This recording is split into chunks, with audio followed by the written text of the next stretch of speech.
नमस्कार दोस्तों, teaching exams official YouTube channel में आपका स्वागत है। आज हम आपको बीएड एंट्रेंस 2025 का जीके और जीएस से रिलेटेड जो 50 क्वेश्चन आते हैं आपके एग्जाम में, उस 50 क्वेश्चन को आज हम करेंगे। आप ये 50 क्वेश्चन आपके परीक्षा के दृष्टि से बहुत ही महत्वपूर्ण होने वाली है, इसलिए हमारे साथ अंत तक बने रहिएगा। वीडियो पसंद आए तो वीडियो को लाइक कर दीजिएगा और चैनल को सब्सक्राइब कर दीजिएगा। तो चलिए देरी ना करते हुए क्वेश्चन को स्टार्ट करते हैं।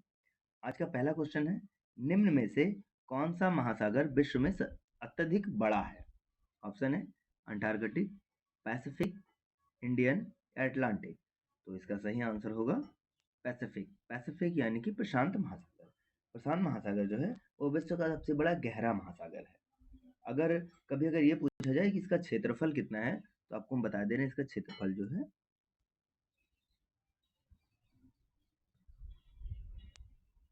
ये वर्ग मील में है।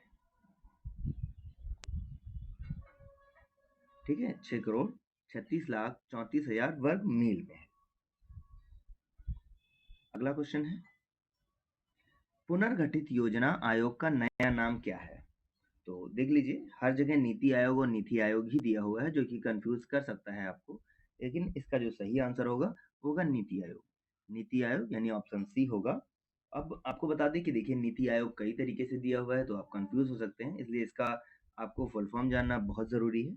इसको बता दें कि नीति आयोग का जो फुल फॉर्म होता है national institute for transforming India. ठीक है, जो इस पर क्लियर आ रहा है, क्या होगा? National institute for transforming India. अगला है, बर्लिन इस देश की राजधानी है। ऑप्शन है जॉर्जिया, ग्रीस, हंगरी या जर्मनी। तो इसका सही आंसर क्या होगा? इसका सही आंसर होगा जर्मनी। ठीक है, बर्लिन जो है वो जर्मनी की राजधानी है। ठीक है, अब इसके अलावा बता दें कि हंगरी की राजधानी क्या है। हंगरी की राजधानी जो है वो है बुडापेस्ट। ठीक है, ये है हंगरी की राजधानी। जॉर्जिया की राजधानी अगर पूछे तो तिब्लिसी है। ठीक है, क्या है? तिब्लिसी। चलिए हम लिख भी देते हैं कि क्या होगा।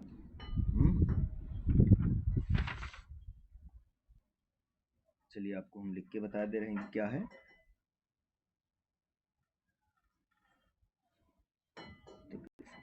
ठीक, हंगरी की राजधानी क्या होगा? बुडापेस्ट। बुडापेस्ट। इसके अलावा ग्रीस की राजधानी एथेंस है। इस प्रकार आपके कितने आपके एक ही क्वेश्चन से 4 क्वेश्चन आपके रेडी हो गए। ठीक है, ये सारे क्वेश्चन आपके 2017 में पूछे गए हैं।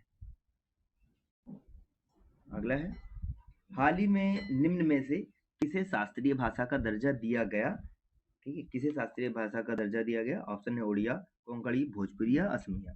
इसका सही आंसर होगा उड़िया। ठीक है, भारतीय संविधान की 8वीं अनुसूची में 22 भाषाओं को सम्मिलित किया गया है। अगर पूछा जाए कि 8वीं अनुसूची में कितनी भाषाएं हैं, तो 8वीं अनुसूची में 22 भाषाएं सम्मिलित किया गया है। निम्न में से कौन सा देश दक्षिण एशियाई क्षेत्रीय सहयोग संगठन यानी सार्क का सदस्य नहीं है? ऑप्शन है नेपाल, भूटान, म्यांमार और बांग्लादेश। इसका सही आंसर होगा, क्या होगा? Option C, Myanmar.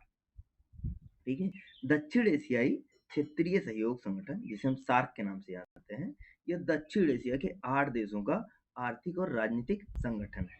अगर पूछा जाए इसकी स्थापना कब हुई थी, तो आप ध्यान रखिएगा, इसकी स्थापना हुई थी 8 दिसंबर 1985 में। ठीक है, जिसमें भारत, पाकिस्तान, बांग्लादेश, श्रीलंका, नेपाल, मालदीव और भूटान द्वारा मिलाकर इसको की गई थी। ठीक है, ये ध्यान रखिएगा। कौन कौन है? भारत, पाकिस्तान। ठीक है, यहाँ पे लिख देते हैं कौन कौन है। एक आपका इंडिया हो गया। ठीक है, इंडिया के अलावा आपका पाकिस्तान भी है इसमें। ठीक है, पाकिस्तान, इंडिया हो गया, पाकिस्तान हो गया, बांग्लादेश हो गया। इसके अलावा आपका श्रीलंका भी इसी में है। ठीक है, श्रीलंका है इसमें। और श्रीलंका के अलावा आपका नेपाल भी है इसमें। नेपाल है, मालदीव है, मालदीव, भूटान। ठीक है, ये सब है इसमें। चलिए अगले क्वेश्चन की तरफ चलते हैं। एफडीआई का विस्तारित रूप है। अब यहाँ पे देख लीजिए, फुल फॉर्म पूछा गया है। आप यहाँ पे कभी आप कंफ्यूज मत होइएगा, क्योंकि यहाँ पे एफडीआई है। कभी कभी हम एफडीआई को ना पढ़ करके हम एफबीआई पढ़ लेते हैं, तो ये एफबीआई नहीं, ये एफडीआई है। ठीक है, एफबीआई नहीं, ये एफडीआई है। अब एफडीआई का फुल फॉर्म क्या होता है? फॉरेन डायरेक्ट इन्वेस्टमेंट होता है। ठीक है, ये ध्यान रखिएगा।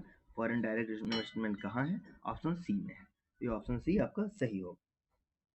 अब इसका अगर पूछा जाए तो बता दें कि सामान्य भाषा में एक देश की कंपनी द्वारा दूसरे देश में किया गया निवेश प्रत्यक्ष निवेश कहलाता है। अब प्रत्यक्ष निवेश प्रत्यक्ष विदेशी निवेश कहलाता है। ठीक है, इसी को क्या बोलते हैं? Foreign direct investment. अगला है, विश्व तंबाकू रहित दिवस किस दिन मनाया जाता है? ऑप्शन है 1 फरवरी, 10 मार्च, 21 अप्रैल या 31 मई। तो इसका सही आंसर क्या होगा? सही आंसर होगा 31 मई मनाया जाता है। ठीक है, ये WHO के सदस्य देशों द्वारा वर्ष 1987 से प्रत्येक वर्ष 31 मई को विश्व तंबाकू निषेध दिवस मनाया जाता है। अगला है, मैत्री एक्सप्रेस भारत ने इस जगह के लिए शुरू की। कहाँ के लिए शुरू किया था? इस्लामाबाद, कराची, ढाका या काठमांडू। इसका सही आंसर होगा ढाका के लिए। मैत्री एक्सप्रेस भारत और बांग्लादेश के बीच चलने वाली रेलगाड़ी है। यह 14 अप्रैल, ठीक है, 14 अप्रैल 2008 को प्रारंभ हुई थी। ठीक है, इसकी जो अगर कैपेसिटी अगर पूछा जाए कि इसकी कैपेसिटी कितना है, तो 418 पैसेंजर्स के लिए इसकी कैपेसिटी है। अगला है, विद्यमान फाइल नए नाम से या नई जगह पर सेव करने के लिए कमांड का उपयोग करना जरूरी है। ऑप्शन है save, save as, save and replace, new file. तो इसका क्या होगा? सही आंसर होता है सेव एज होता है। ठीक है, जिन्होंने कंप्यूटर जिन्होंने पढ़ रखा है उनके लिए क्वेश्चन करना बहुत ही ईजी है, या जो कंप्यूटर से जुड़े हुए हैं उनके लिए भी बहुत ईजी है। तो ये सेव एज होता है। जब आप कोई भी फाइल को, ठीक है, लिखा हुआ विद्यमान फाइल नए नाम से या नई जगह पर सेव करने के लिए कमांड का उपयोग करते हैं तो सेव एज, क्योंकि ऑलरेडी वो कहीं पर सेव होती है। अगर आप उसको कहीं अन्य प्लेस पे, कहीं नई जगह पे अगर आप सेव करते हैं तो सेव एज होता है। अगला है, ऊर्जा से भरपूर प्रकाश के लिए एलईडी यह वर्तमान तकनीक है। एलईडी का विस्तारित रूप क्या है? ये बहुत ही इंपॉर्टेंट क्वेश्चन है, एलईडी पूछा जाता है क्वेश्चन, तो ये भी ध्यान रखिए। ये सब 2017 में आए हुए क्वेश्चंस भी हैं आपके।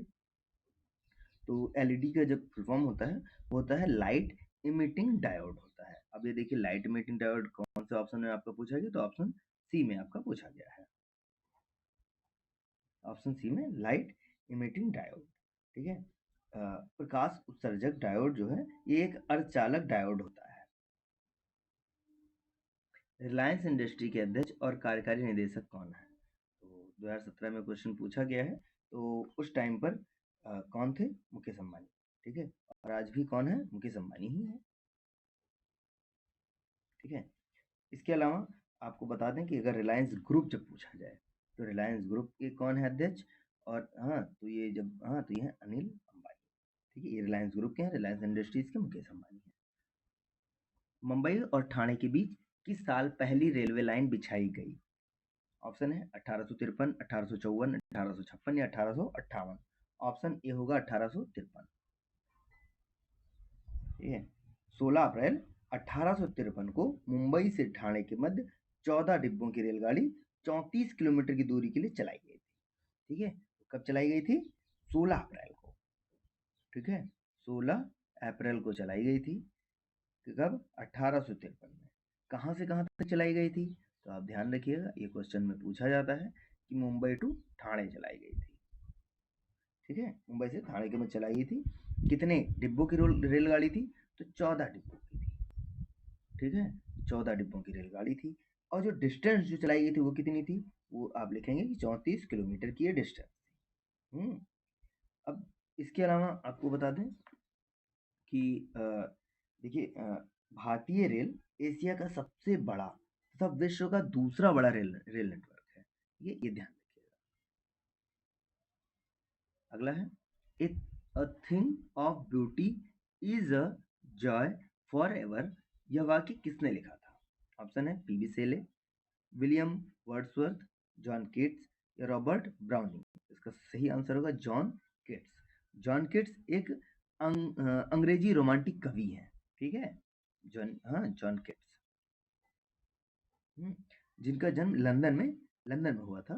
ठीक है, तो इन्हीं का कथन था कि a thing of beauty is a joy for ever. इसके अलावा एक और था, beauty is a tooth truth beauty. ठीक है, ये इनके वाक्य हैं। अगला है, साधारण स्वास्थ्य वाले व्यक्ति के लिए प्रतिदिन इसकी जरूरत होती है। तो कितने कैलोरी की जरूरत होती है जो इंसान जो स्वस्थ हैं उनके लिए? तो इसका सही आंसर होता है कि 1000 से 1800 कैलोरी स्वस्थ इंसान के लिए जरूरी होता है प्रतिदिन। ठीक है। भारत में अत्यधिक नारियल उत्पादन करने वाला राज्य कौन सा है? ऑप्शन है पश्चिम बंगाल, केरल, कर्नाटक, आंध्र प्रदेश। तो इसका जो सही आंसर होगा वो है केरल। आपने सुना होगा कि केरल में सबसे ज़्यादा नारियल उत्पादन होता है। सबसे ज़्यादा हाथी भी यहीं पे हाथी पाए जाते हैं, नारियल वगैरह भी खाते हैं। ठीक है, तो ये सब ध्यान रखिएगा। अगला है, दूसरे बाजीराव का दत्तक पुत्र नाना साहेब को मराठों का शासक मानने से निम्न में किसने इनकार किया था?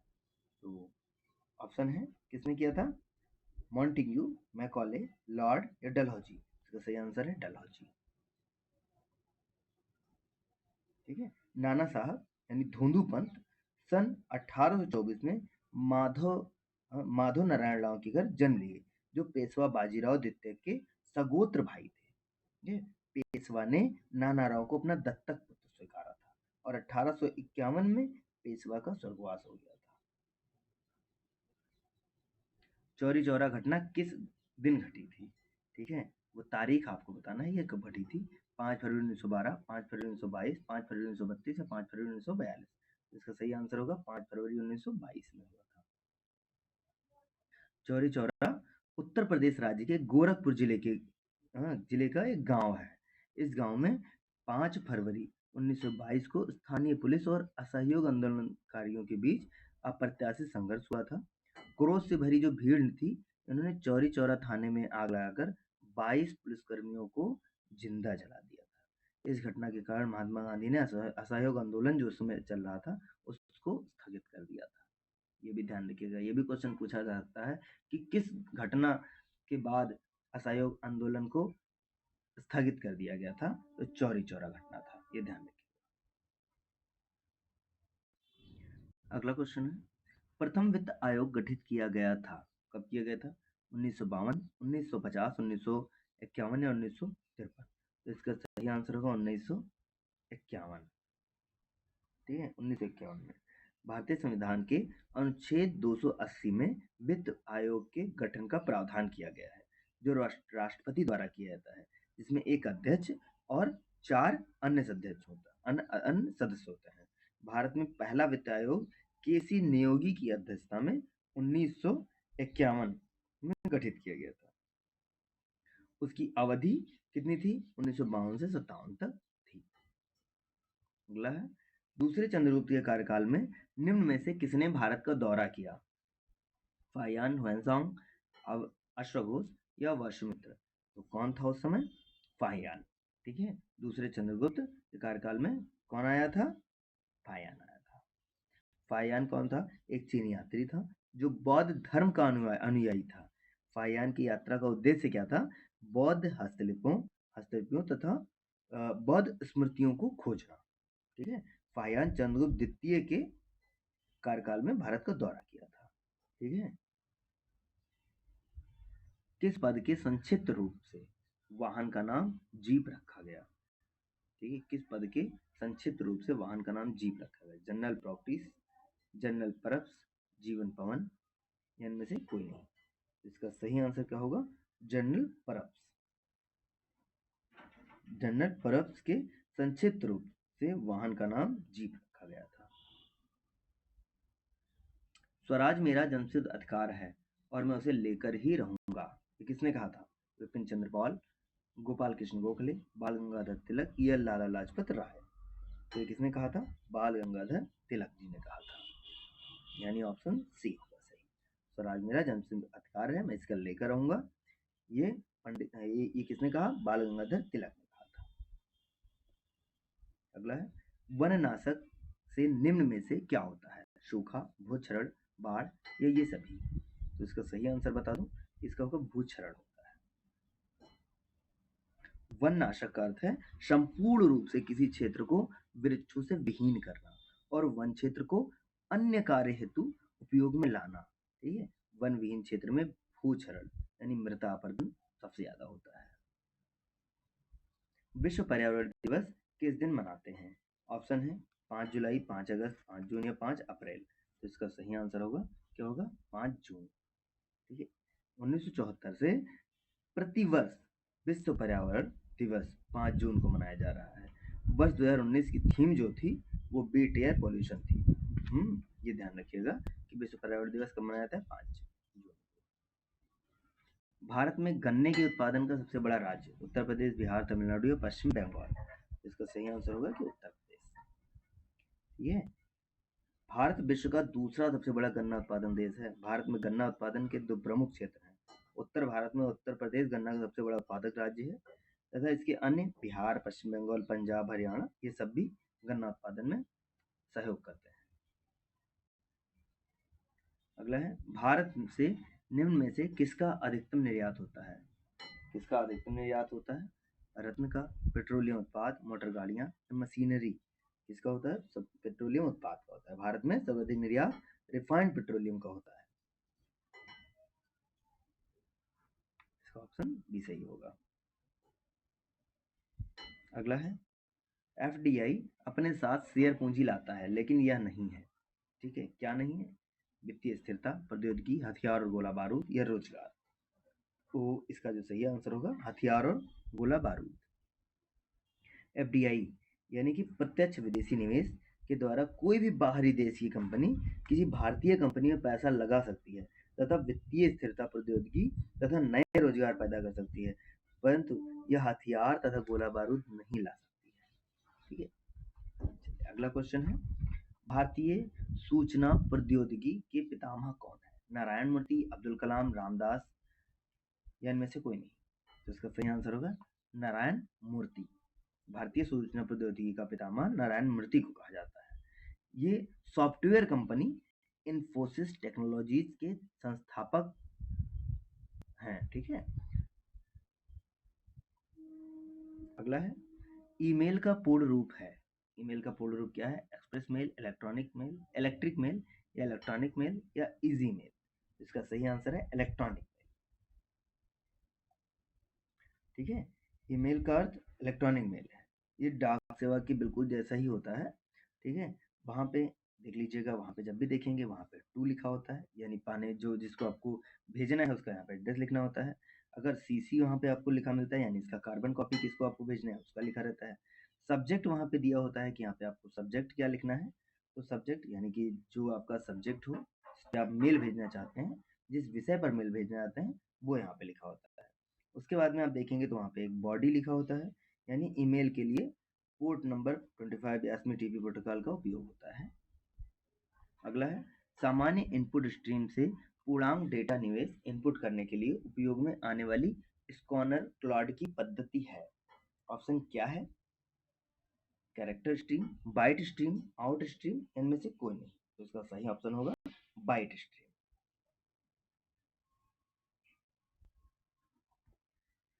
वर्ष 2014 में स्कॉटलैंड में जनमत संग्रह किस विषय पर हुआ था? ऑप्शन है यूके से अलग होने के लिए, नए राष्ट्रपति के चुनाव हेतु, यूरोपियन यूनियन से अलग होने के लिए, फ्रांस में शामिल होने के लिए। तो इसका जो सही आंसर होगा यूके से अलग होने के लिए। ठीक है, 18 सितंबर 2014 को यूके से अलग होने के मुद्दे पर स्कॉटलैंड में एक जनमत संग्रह कराया गया था। भारतीय मंगल मिशन मंगलयान का प्रक्षेपण कहाँ से किया गया है? श्रीहरिकोटा, चांदीपुर, तिरुवनंतपुरम या पांडिचेरी। तो इसका सही आंसर क्या होगा? श्रीहरिकोटा। 5 नवंबर 2013 को आंध्र प्रदेश के श्रीहरिकोटा में स्थित सतीश धवन अंतरिक्ष केंद्र से ध्रुवीय उपग्रह प्रक्षेपण यान यानी कि PSLV-C25, ठीक है, के द्वारा भारतीय मंगलयान का प्रक्षेपण किया गया था। किससे किया गया था? PSLV-C25 के द्वारा हुआ था। कहाँ से? श्रीहरिकोटा। श्रीहरिकोटा कहाँ है? ये आंध्र प्रदेश में है। चलिए अगला क्वेश्चन है, सूचना का अधिकार किस राज्य में प्रभावी नहीं है? ऑप्शन है उत्तर प्रदेश, बिहार, जम्मू और कश्मीर या चंडीगढ़।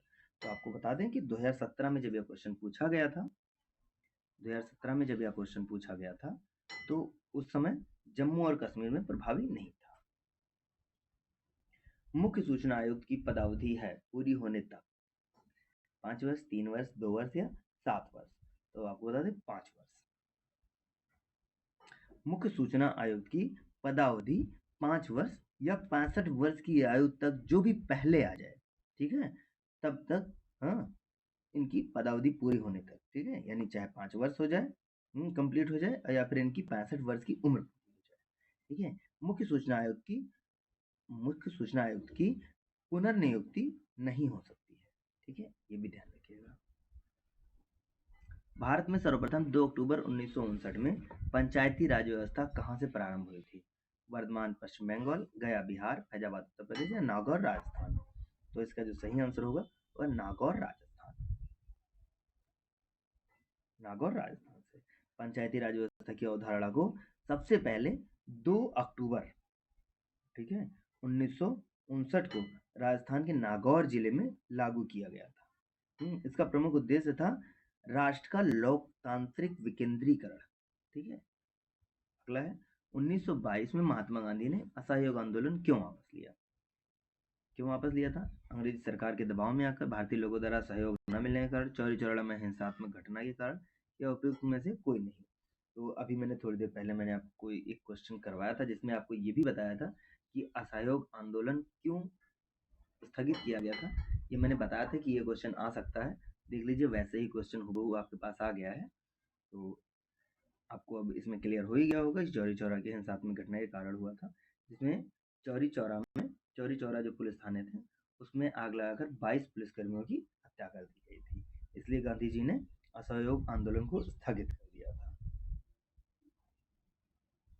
अगला क्वेश्चन है, स्वच्छ भारत मिशन की शुरुआत कब की गई? ऑप्शन है 2 अक्टूबर 2014, या 10 सितंबर 2014, 5 अक्टूबर 2014 या 5 सितंबर 2014। तो इसका सही आंसर होगा 2 अक्टूबर 2014। स्वच्छ भारत मिशन की शुरुआत की गई थी इस दिन।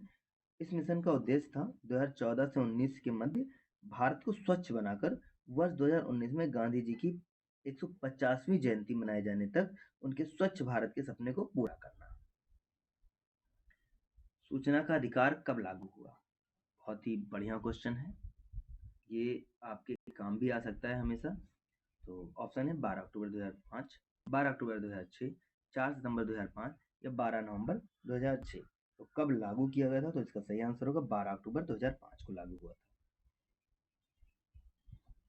सूचना का अधिकार अधिनियम जो है वो 12 अक्टूबर 2005 से लागू किया गया था। उस समय एक चीज और बताते हैं, उसमें भारत के राष्ट्रपति कौन थे? वो अब्दुल कलाम थे, ठीक है, अब्दुल कलाम जी थे। महिलाओं की सहायता हेतु गौरवी केंद्र किस राज्य में आरंभ हुआ? ऑप्शन है मध्य प्रदेश, उत्तर प्रदेश, बिहार या दिल्ली। तो इसका सही ऑप्शन क्या होगा? मध्य प्रदेश। महिलाओं की सहायता हेतु प्रथम गौरवी केंद्र भोपाल यानी मध्य प्रदेश में 16 जून 2014 को आरंभ किया गया था। ये भी पूछा जा सकता है कि इसको आरंभ किसने किया था? तो आपको बता दें इसका शुभारंभ आमिर खान ने किया हुआ था। घरेलू हिंसा महिला सुरक्षा कानून कब लागू हुआ? ऑप्शन है 2002 में, 2006, 2005 या 2008 में। तो इसका सही आंसर होगा 2006 में। 2006 में हुआ था, सही है, 2006 में हुआ था, ठीक है। घरेलू हिंसा अधिनियम वर्ष 2005 में लागू हुआ था और 26 अक्टूबर 2006 को इसे जम्मू कश्मीर के अतिरिक्त संपूर्ण भारत में लागू कर दिया गया था, ठीक है, ये ध्यान रखिएगा। निम्नलिखित में से कौन सा छोटा सिंगल नेटवर्क है? लॉन, डीएसआई, रैम या यूएसबी? तो कौन सा है? तो इसका सही होगा कौन सा? लान, ठीक है, यानी लोकल एरिया नेटवर्क एक छोटा सिंगल नेटवर्क है जो सीमित स्थानों जैसे ऑफिस या व्यावसायिक प्रतिष्ठानों में कंप्यूटर तथा बाह्य उपकरण को सर्वर से जोड़ता है। तो कौन सा होगा? लैन होगा। अगला होगा, वर्ष 2016 का ऑस्ट्रेलियन ओपन ग्रैंड स्लैम पुरुष एकल का खिताब किसने जीता था? 2016 का पूछ रहा है। तो इसका ऑप्शन है नोवाक जोकोविच, मरिन सिलिच, रोजर फेडरर या महेश भूपति। इसका सही आंसर होगा नोवाक जोकोविच। अगला है, धर्म निरपेक्षता का अर्थ क्या है?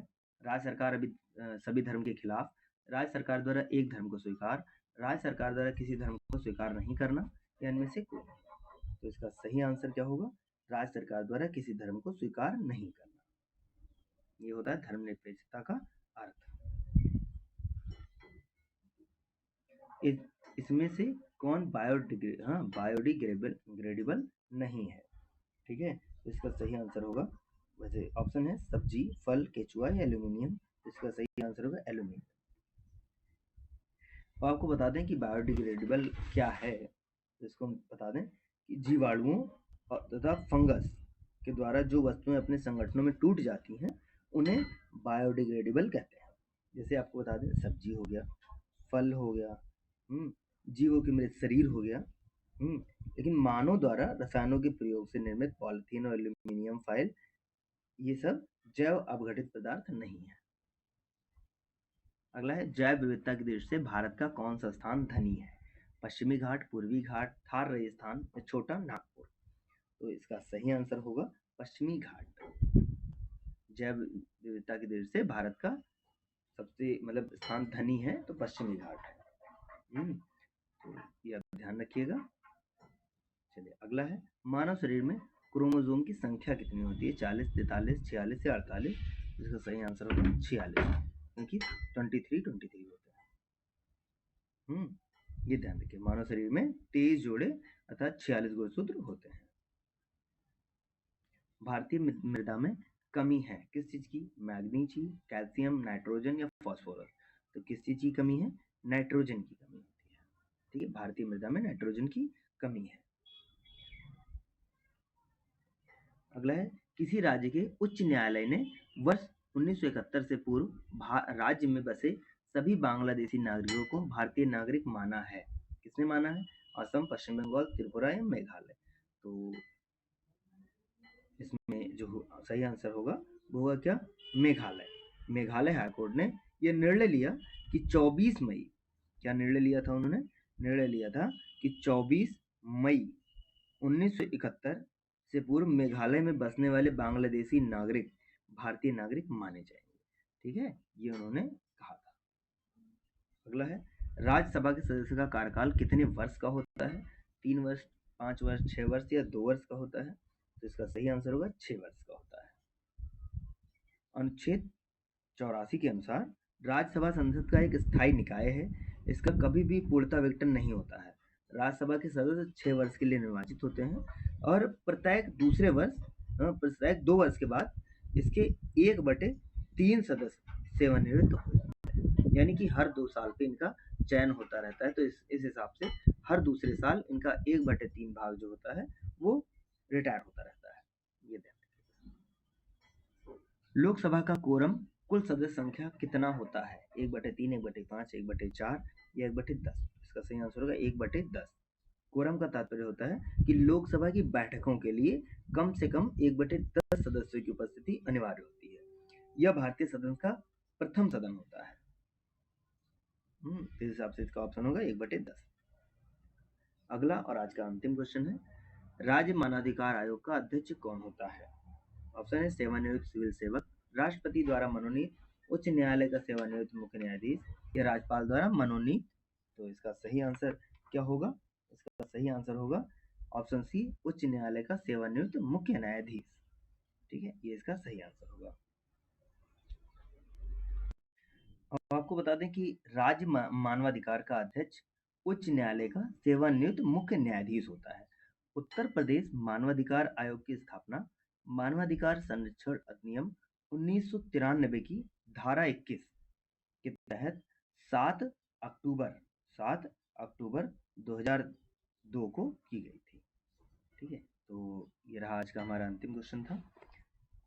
आज का हमारा 50 क्वेश्चन कंप्लीट हुआ है।